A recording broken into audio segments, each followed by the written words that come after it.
I really think that entrepreneurs make it way harder on themselves based on the way they communicate, based on the way they lead other people. I think there's this new trend to think that because it's a distributed team or transactional contractors that we shouldn't take the human part to it, and that's just crazy. So that's the message I want to share today.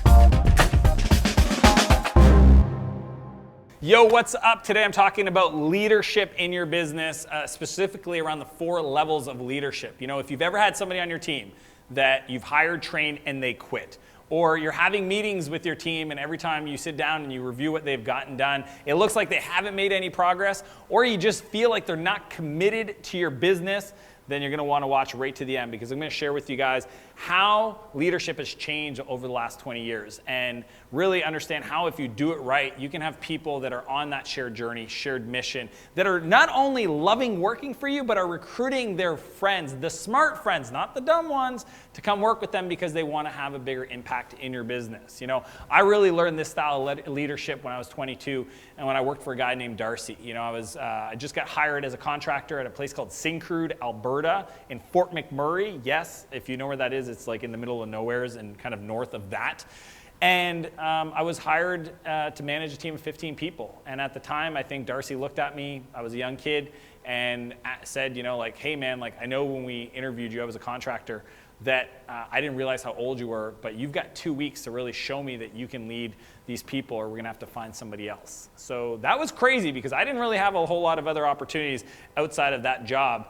But not only did I get a library card, maybe you guys remember those things, those little cards where you get books, like physical books, not Kindle, and studied things like project management and statements of work and Gantt charts. Don't you ever study Gantt charts, it's not necessary. But anyways, I wanted to go all in on project management. But what I learned more than anything over the next 2 weeks was not how to manage a project, but more how to lead people. And that, to me, with Darcy as an example, really transformed the way I show up as an entrepreneur, as a leader, as a father, as a husband. And I want to walk you through exactly how people are doing it wrong, especially in places like San Francisco, where there's so much high turnover. So the first level is a title leader.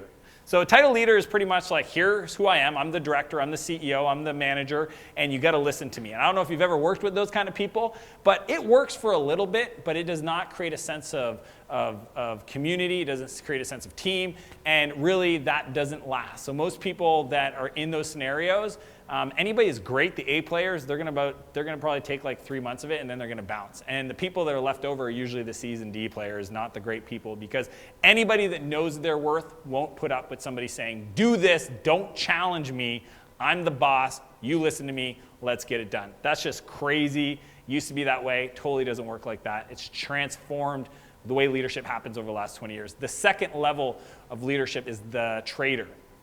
Now here's what you need to understand about the trader. The trader is saying, hey, if you do this, then I'll reward you this way. And the challenge with being a trader leadership is that as soon as anybody else in the world offers that person more than what you've decided to compensate them with, they'll change teams. So this is what's happening in San Francisco, or major hotbeds of talent, where you see the turnover 12 to 16 months because they start at this company and they're willing to give them options and daycare and dry cleaning and all these perks, but then all of a sudden the next company is going to offer them more. The trader leader doesn't scale. It's great, it's better than the title, but it's not going to get you to where you need to be.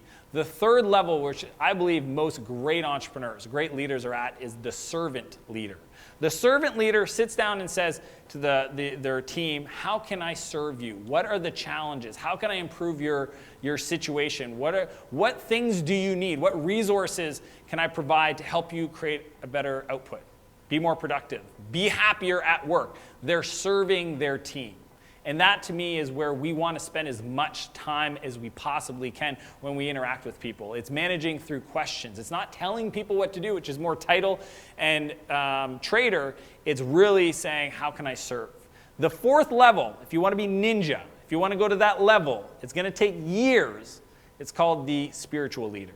Now, we're talking about people that, like Gandhi, right? Like Nelson Mandela. Like spiritual leaders that believed in a vision and a mission that was so powerful that people that never met them moved through their life obeying and pursuing that that idealism, that vision for what's possible. And that is the next level. Some of us might reach it at our company meetings, in communicating our vision with investors. We might get to the point where it's almost this sense of mission, the spiritual embodiment of what we want to do in our business. But to stay there, to be that, we're talking like, Mother Teresa level type stuff. But understanding those 4 levels, right? The title, the person that says, hey, I'm the boss, do it.